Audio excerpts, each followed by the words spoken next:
Hi class, in this video I'm going to go over the frequency distribution and then also the relative frequency distribution, which is just an extension of the frequency distribution. So here are the steps. So this is technically the data set that is given. What I did is I entered it into a Google Doc and then technically organized it. It'll be easier if you organize the data set from min to max for both the frequency distribution and the relative frequency distribution. Now, the next step, you have to do a couple of calculations. If it's not stated, you may do anywhere between 3 to 5 classes. For this one, I'm going to use 4 classes. And let me explain the process. So once you actually have the, number of classes that are selected, whether it's given or you pick it, you're going to have to calculate the range, which is the maximum minus the min. So technically, I'm obtaining the 381, which is our maximum value.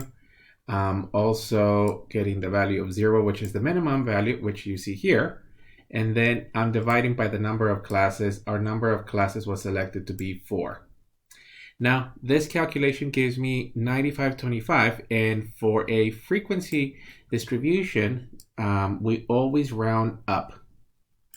Now, let me show you how to do the calculations for the classes. So technically, you're going to start at 0 because that is our minimum value. And then from 0, you basically add 96, and then that's how you're obtaining this 96, plus another 96, or it's going to give us a 192, and then plus another 96, it's going to give us a 288. So once you have your 4 classes, or depending on how many intervals you're going to have, you close them. So the first one, it's going to go from 0 to 1 less than 96 to 95. And then the second one starts at 96, but 1 less than 92, so 191. And then use this pattern. So since the next class starts at 288 here, you're going to end up at 287 for this one. And then you end up at the maximum value. Now, the next portion, this is where it pays off to have the data set in order. You're looking to see how many values we technically have from 0 to 95.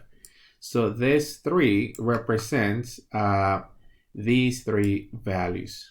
There are 3 values once you have it in order from that actually fit from 0 to 95. That's these actual 3 values. And then you have to do the counting for all of them. Then look at 96 to 191. In this case, we only have a total of 2. So that would be these 2 values that I'm counting. This 2 corresponds to this 2. And then we follow that pattern. We do the counting. Here, I just thought it was easier to do 288 to 381, which we have 3 values. So 288, that's going to be this level. And then you're going to get 3. So you just have to make sure that as you're getting the total counts, you're obtaining 15. Notice that we have 15 values for the total data set. So your frequency distribution, you just have to make sure that you have a title. In this case, I already had it in advance. You mentioned the classes and then the total frequency for each. That's actually it for the frequency distribution. The next portion of the problem is the relative frequency distribution.